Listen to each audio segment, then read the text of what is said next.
ऐसा हमने कभी उम्मीद नहीं किया था कि ऐसा हो जाएगा, वो भी सरदारों की नगरी में, और एक सरदार ऐसा कर जाएगा। और उस सरदार भी उस अपने फोन में वो सारा का सारा फोन का पासवर्ड नोट कर रहे थे, डायल पैड। तो हमें यकीन हो गया कि ये सरदार जी भी उनके साथ जुड़े हुए हैं।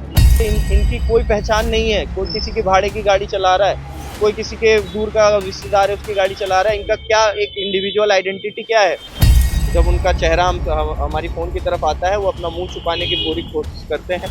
करीब करीब हमारे 50,000 से 60,000 का फ़ोन गया, 20,000 इन कैश गया। आज सुबह सुबह जो हमें रिपोर्ट मिली है कि हमारे पैसे ट्रांसफ़र हो रहे हैं, अंदाज लगा सकता हूँ कि उसमें भी 50,000 का नुकसान हुआ है। जैसे तैसे भगवान की दया से हम तो बच गए। किसी फैमिली वाले के साथ ना हो जाए, किसी बहन के साथ ना हो जाए, किसी बेटी के साथ ना हो जाए, मैं बस यही उम्मीद करता हूँ। अगर गाड़ी का हमारे कोई एक्सीडेंट हो जाए, हम बोल सकते हैं कि फलाना की गाड़ी थी, ये नंबर था उनका।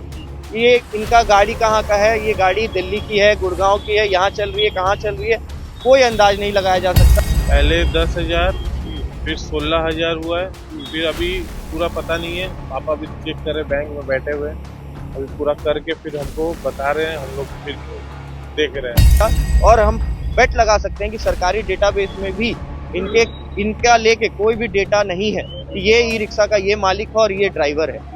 आज 300-400 रुपए में रिक्शा मिल जाता है, आदमी दिन भर उससे कोई भी कर्म कांड, कोई अर्जन पैसा कमा लेता है और करके मालिक को वापस दे जाता है। मालिक को 300 रुपए से मतलब है, ना उसको नंबर प्लेट लगवाने हैं, ना उसको जो सवारी बैठ रही है उसकी कोई भी जान का खतरा है, कुछ भी सोचने का उसको जिम्मेदारी नहीं है। हमें कम से कम बंद ना हो, या तो आप रात को ही रिक्शा बंद कर दो, क्योंकि ये लोग भरोसे के लायक है नहीं। और आपका शहर जो है वो बाबा जी का शहर है, वो रात दिन खुला रहता है, वो कभी भी कोई भी आ सकता है। सुबह हमें ईस्ट मोहन नगर में ले जाकर जो लूटा गया, अभी दातर की नोक पे, ये बहुत बहुत ही शर्मनाक वाक़या है। हाँ जी, क्या नाम है आपका? मेरा नाम शिव साव है। हाँ जी, कहाँ से आए हो आप? मैं हुगली कोलकाता का रहने वाला हूँ और हम यहाँ घूमने आए थे। हम गोल्डन टेम्पल का दर्शन करने आए थे। उसके बाद हमें वाघा बॉर्डर जाना था। पंजाब से निकल के हमें फिर हरिद्वार जाना था, जहाँ उसके बाद हमें वहाँ रह के, वहाँ से निकल के हमें जाना था दिल्ली। दिल्ली से हमारी ट्रेन, उसकी टिकट हमारे फ़ोन में है। अब उस टिकट का भी कोई पता नहीं, कोई फ़ोन का भी पता नहीं। अभी देख रहे हैं आगे क्या कर सकते हैं। दिल्ली से हमें घर जाना था। हुआ क्या? कहाँ से आप ई रिक्शा में बैठे थे? अमृतसर आपको स्टेशन छोड़ा से। गया? अमृतसर स्टेशन से हम उठे थे। हमें जाना था गोल्डन टेम्पल के पास में कोई भी होटल में।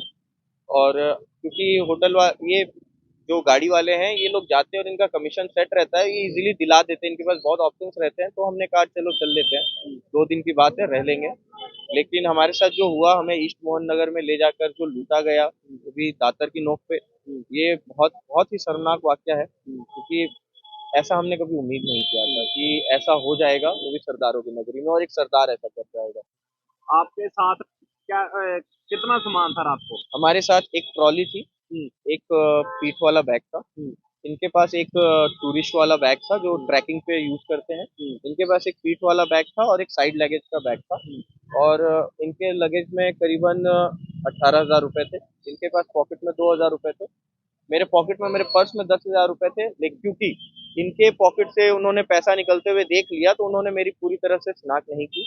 तो हम तो बच गए और अभी जो पैसा है उससे गुजारा कर रहे हैं और बस उम्मीद कर रहे हैं कि मदद मिले।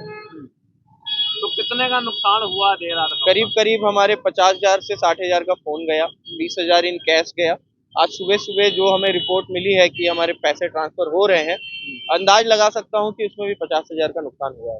तो वो पासवर्ड कैसे पता चला उनको? उन्होंने हमारे गर्दन पे दातर लगाया और दातर की नोक पे हमसे हमारा फोन खुलवाया, और उस अनपढ़ थे कि मैं उन्हें कोड बता रहा हूँ 19, तो वो लिख रहे हैं 91।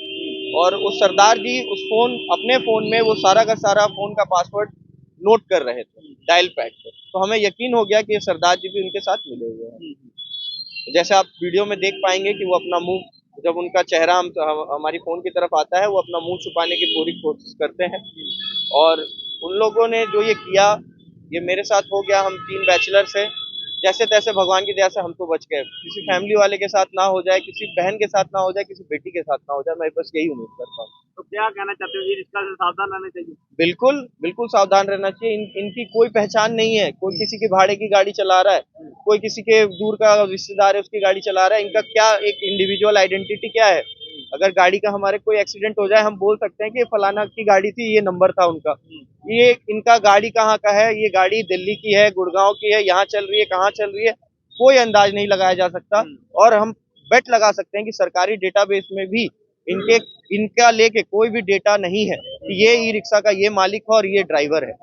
आज 300-400 रुपए में रिक्शा मिल जाता है, आदमी दिन भर उससे कोई भी कर्म कांड, कोई अर्जन पैसा कमा लेता है और करके मालिक को वापस दे जाता है। मालिक को 300 रुपए से मतलब है, ना उसको नंबर प्लेट लगवाने हैं, ना उसको जो सवारी बैठ रही है उसकी कोई भी जान का खतरा है, कुछ भी सोचने का उसको जिम्मेदारी नहीं है।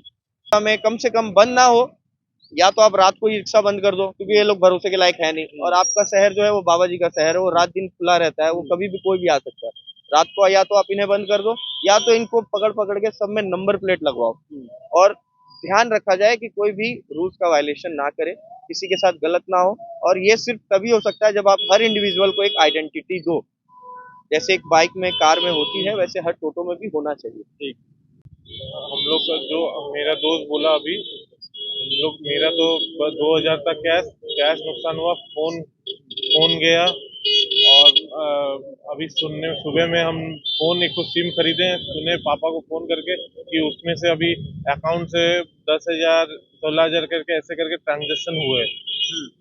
अभी तो पूरा जानकारी नहीं मिला है। अभी फोन लिए, देखेंगे जाके फोन वोन करके पता करेंगे। फिर जा रहे अभी सीपी मैडम के पास, जाके रिक्वेस्ट करेंगे थोड़ा सा मदद कर दीजिए, हम लोग दूर से आए हैं। थोड़ा सा रिक्वेस्ट करके पहले 10,000 फिर 16,000 हुआ है, फिर अभी पूरा पता नहीं है। पापा भी चेक कर रहे, बैंक में बैठे हुए, अभी पूरा करके फिर हमको बता रहे हैं, हम लोग फिर देख रहे हैं। तो क्या कार्रवाई होनी चाहिए ऐसे नौजवानों पर जिसकी तरफ से लूटा गया? हम लोग को कोई आश्वासन ही नहीं था ये से लूटा जाएगा। हम लोग तो आए थे कि माथा टेक के चलेंगे और आगे, तो ये हो गया। हम लोग को कुछ पता नहीं है, हमको कुछ कार्रवाई कैसे करें, क्या करें, हमको कुछ आइडिया ही नहीं है, समझ में नहीं आ रहा है कि क्या करें।